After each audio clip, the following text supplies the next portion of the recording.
The red sand of Kepler 442b stuck to Summon's heavy boots as she pulled another cart full of shiny blue crystals toward the big processing machine. Her back hurt from bending over all day. Her hands were cut and bleeding from the sharp rocks. But she could not stop.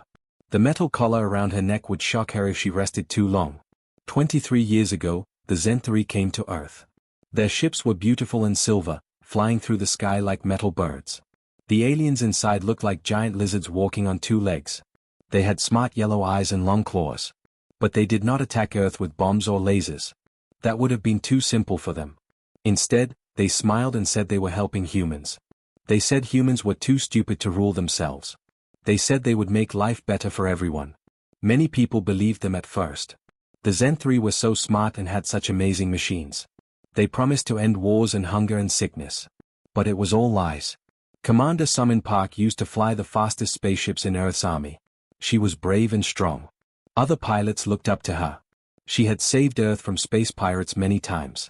Her daughter June was proud of her mother, the hero. Now Summon was not a commander anymore. She was not even a person with a name. The Zenthri called her designation 4471. She was just a number to them. She spent every day digging crystals out of the ground on this hot, dusty planet far from Earth. The worst part was the thing in her head. All humans had to have surgery when the Zenthri took over. The aliens put a small machine at the bottom of each person's skull. It was called a neural inhibitor.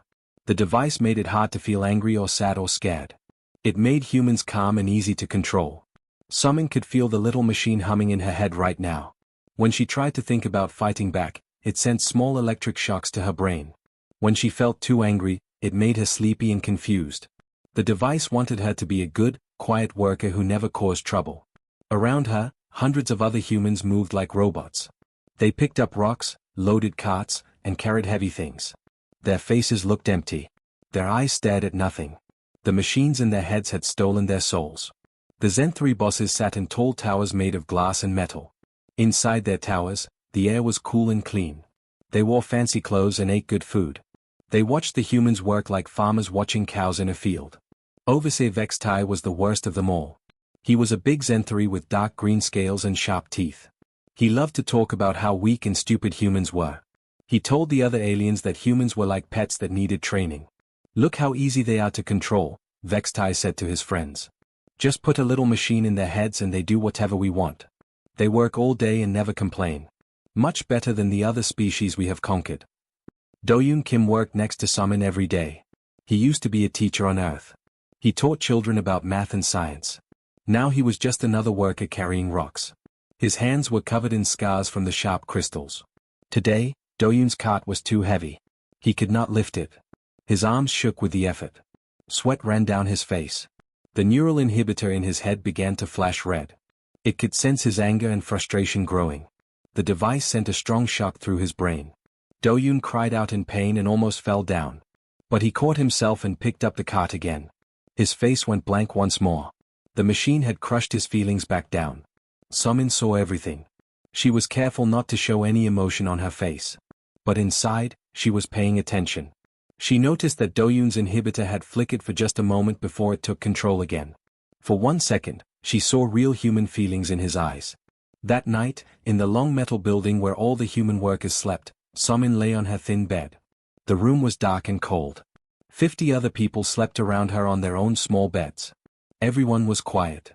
The inhibitors made sure of that. Summon reached down and pulled off her boot. Hidden inside was a small, old picture. It showed her daughter June smiling and laughing. June had been only 8 years old when the Zenthri came. The aliens said families made humans weak. They took children away from their parents and sent them to different planets. Summon did not know where her daughter was now. She did not know if June was alive or dead. The neural inhibitor tried to make her stop caring. It sent small shocks when she looked at the picture. But a mother's love was stronger than any machine. "They think they know us," she whispered to herself, so quietly that no one else could hear. Her voice was like a breath of wind. "They have no idea what they have awakened." Deep inside her heart, something was growing. Something the aliens could not see or control. It was small now, like a tiny flame.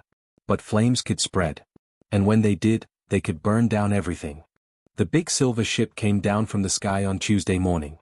Its engines made a loud roaring sound as it landed on the dusty ground near the mining camp. Summon stopped working and watched through the fence. Her hands gripped the metal bars so tight her knuckles turned white. The ship's doors opened with a hissing sound. Steam came out like dragon breath. Then the Zen-3 guards started bringing out their cargo. Children. Human children walking in a straight line like little soldiers. But these were not normal children anymore. Summon could see the fresh scars on their heads and arms where the aliens had cut them open. The Zen-3 called it genetic optimization. They said they were making humans better, stronger, more useful. The children looked like dolls that had been broken and put back together wrong. Their eyes stared straight ahead. They did not talk or smile or cry. They just walked where the guards pointed them. Summon's heart started beating fast. Something was wrong with what she was seeing, but she could not figure out what. The neural inhibitor in her head was working hard to keep her calm. It sent small electric pulses to make her look away and go back to work. But then she saw her. A girl with dark hair and brown eyes.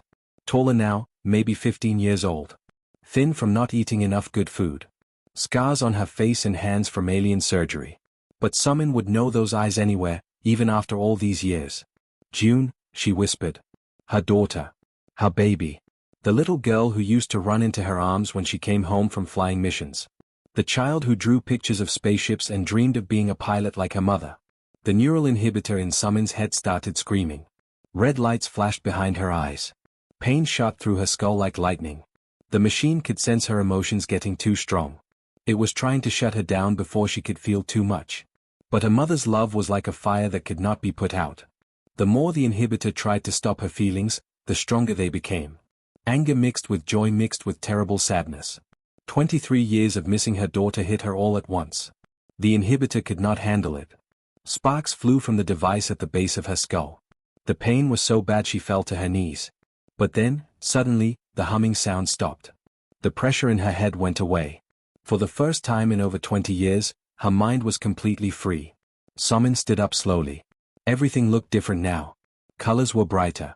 Sounds were clearer. She could think her own thoughts without the machine getting in the way. She could feel angry and sad and hopeful all at the same time.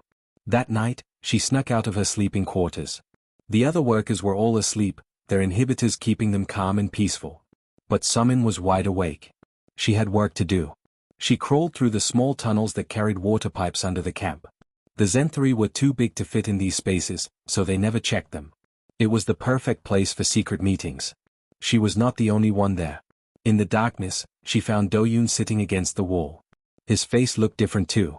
Alert. Alive. Human. Your inhibitor stopped working too, she whispered. He nodded. Yesterday. They told me my brother died in the mines on Kepler 186. The machine tried to make me not care.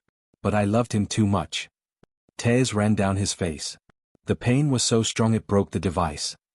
Soon, others came. Teemin crawled through the tunnel entrance. His inhibitor had failed when the Zen-3 guards beat him for working too slowly. The emotional and physical trauma had overloaded the machine's circuits.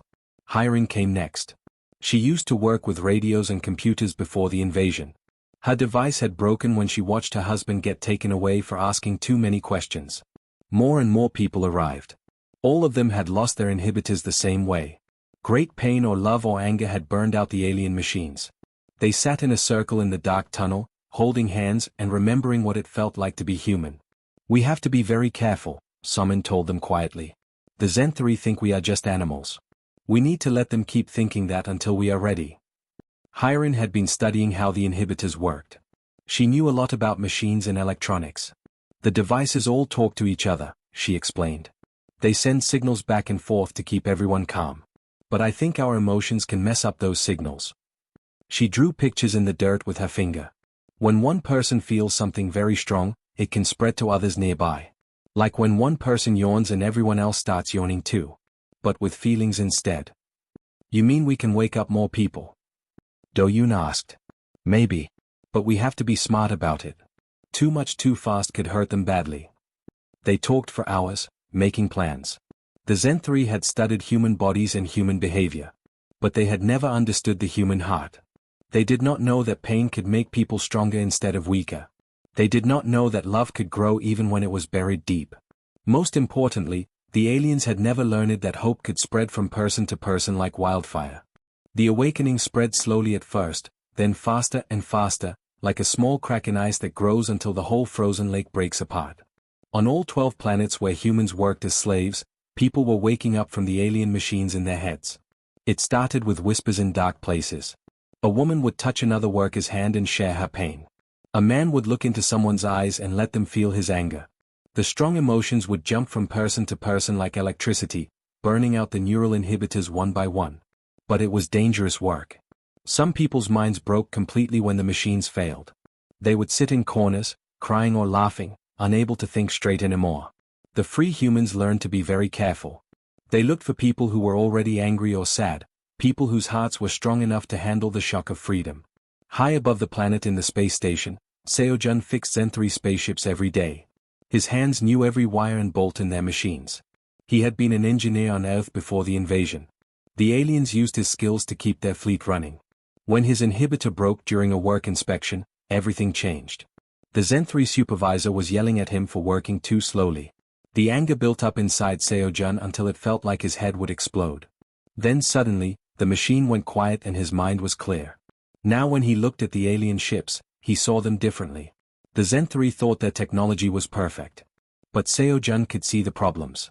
Their computers were too complicated. Their systems all depended on everything working exactly the same way every time. These ships are like glass. He sent a secret message to summon using the hidden communication system Hiren had built. They look strong, but they break easily if you hit them in the right spot. The free humans began to fight back, but not in the way their enemies expected. They did not blow things up or attack guards. Instead, they made the alien machines work better, but only on the surface. Seo-jun and his team improved the spaceships. They made the engines use less fuel, but only by tiny amounts the Zen-3 would not notice. They made the navigation computers more accurate, but with secret programs hidden inside. These programs would slowly change the ship's courses during long flights, sending them off target by just a little bit each time. They even made the weapons more precise. But the targeting systems now had hidden switches that could be turned on when humans needed them. The Zen-3 tested everything and found their ships working better than ever. They never suspected their human slaves were preparing to turn their own weapons against them. Down in the crystal mines, Do-yoon made his own discoveries. The blue crystals they dug up every day were used to power Zen-3 machines. But Do-yoon learned that if you mixed tiny pieces of different crystals together, they would become unstable. The alien computers that checked the crystals were programmed to look for big problems, chunks of wrong crystal or obvious damage. But they missed Do-yoon's careful work. He would add just a few grains of the wrong crystal to each container. When the Zen-3 used these crystals in their energy shields, the shields would fail at exactly the wrong moment. Minho worked in the big glass domes where humans grew food for their masters. He found ways to hide messages in how the plants grew. A field of corn planted in a certain pattern meant weapons hidden here. Vegetables that grew taller or shorter than normal spelled out words that only humans could read. In the factories, Daeung built parts for Zen-3 machines.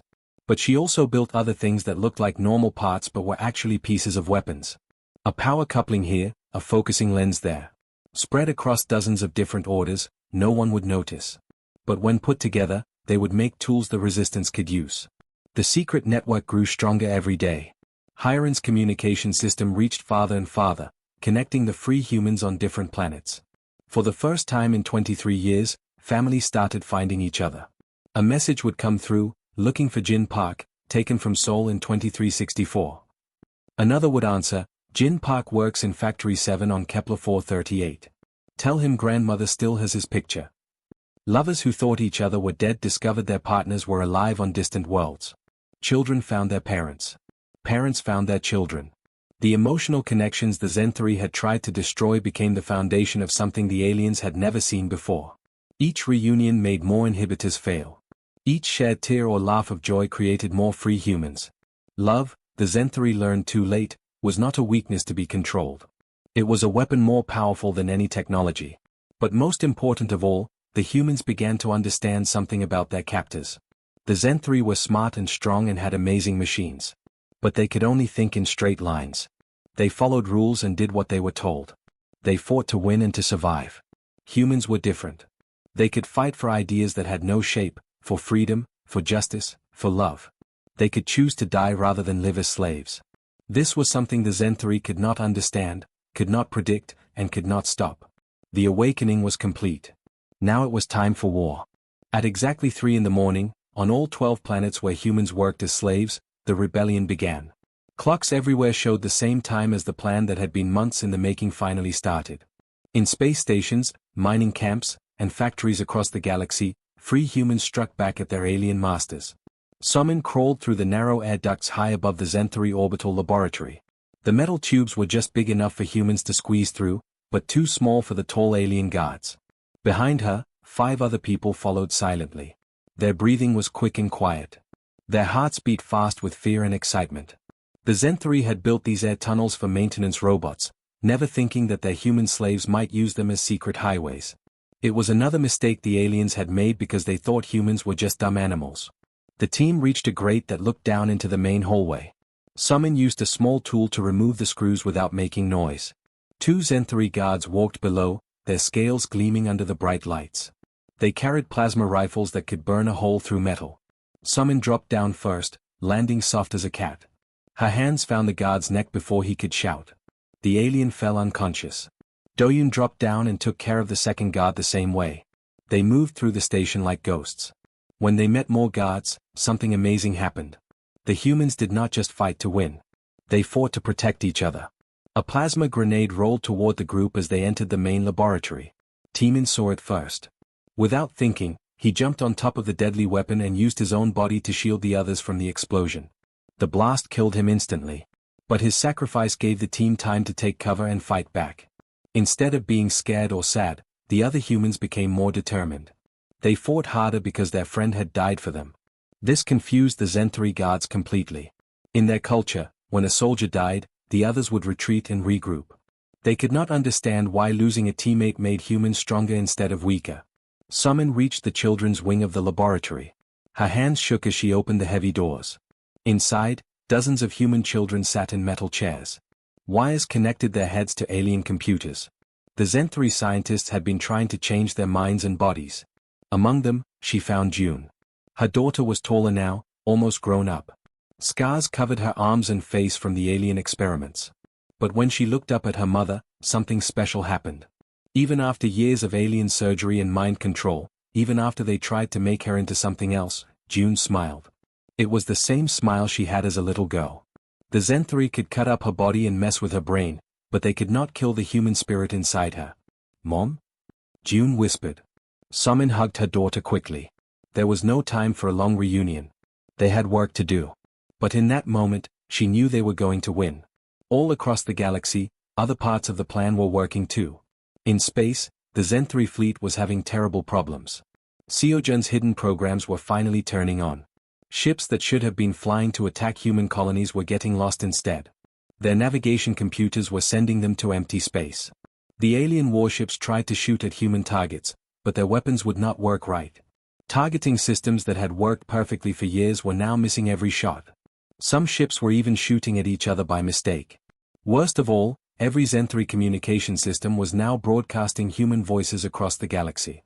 Instead of military orders, the aliens heard songs of freedom. Instead of status reports, they heard humans telling each other, "Hold on. Help is coming. We will be free." The Zenthari command centers could not understand what was happening. They were used to fighting enemies that followed rules. Their own armies fought in neat formations and followed orders exactly. But humans were different.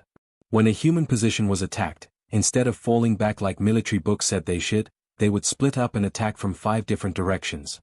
When their supplies ran low, they would make weapons out of farming tools and kitchen knives. Doyun's crystal bombs exploded in Zenthari shield generators just when human fighters needed to break through their defenses. Minho's food supplies kept resistance fighters fed as they moved between planets. Hiron's communication network let humans on different worlds work together as if they could read each other's minds. The aliens had studied human biology and behavior for years. They knew how human bodies worked and how human brains functioned. But they had never understood the human heart. They were not fighting a simple slave rebellion. They were fighting something much more dangerous, people who believed that freedom was worth dying for, that some things mattered more than staying alive. The Zenthari had awakened something they could not control or defeat. They had created their own worst enemy, humans who were no longer afraid. 6 months after the Great Rebellion started, a strange fleet of ships arrived at Zenthari Prime, the alien home world. The human ships looked like they had been built from scraps and leftovers. Old mining ships flew next to pieces of Zen-3 warships that had been captured and fixed. Some ships were held together with metal patches and hope. The Zen-3 Navy prepared for a big battle. Their admirals studied the human fleet and got ready to fight. They expected the humans to attack the orbital defense stations and try to break through to the planet below. That was how all space battles worked. But the humans did something no one expected. Instead of shooting, they started talking. Sumin's voice came through every communication device in the Zen-3 system. Her words were calm and strong as she spoke to the entire alien civilization. "We have not come to conquer you. We have come to free everyone, our own people and all the others you have made into slaves." Along with her voice, the humans sent video messages from all 12 colonies. The footage showed something amazing. Humans were working together with other alien species that the Zen-3 had captured over the years. On one planet, tall crystal beings from the Rigel system shared their advanced technology with human engineers. The crystal people looked like living diamonds that sparkled in the light. They had been slaves for 50 years before humans freed them. On another world, cloud-like creatures from the Vega colonies were helping human pilots navigate through space. These gaseous beings could sense things that solid creatures could not. They had been prisoners in metal tanks, forced to predict weather patterns for Zen-3 farming worlds. There were dozens of other species. Furry creatures with 6 arms who were great at building things. Swimming people who could breathe underwater and in space. Rock-like beings who were incredibly strong. All of them had been slaves. All of them were now free and fighting alongside humans. Supreme Commander Zex Corvain, the leader of all Zen-3, watched the videos with growing fear. He was an old alien with dark red scales and cold yellow eyes. He had ruled the hegemony for over 100 years. Never in all that time had he seen slaves from different worlds working together. After 3 days of watching his empire fall apart, Zex Corvain agreed to meet with the human leaders. He flew to a neutral space station in a small ship with a white flag of peace.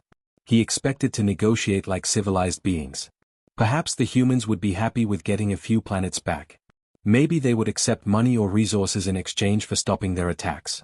But when he sat down across from Sumin in the meeting room, she said something that shocked him completely. "You will stand trial," she told him simply. "Every species you have hurt will be able to tell their story.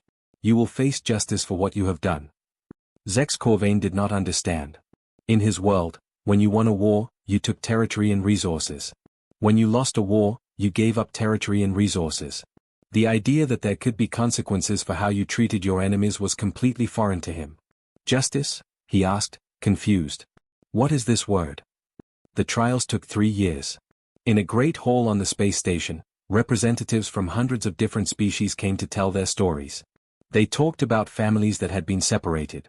They described terrible experiments and forced labor. They showed pictures of children who had died in alien factories. Human lawyers presented evidence of the Zen-3's crimes.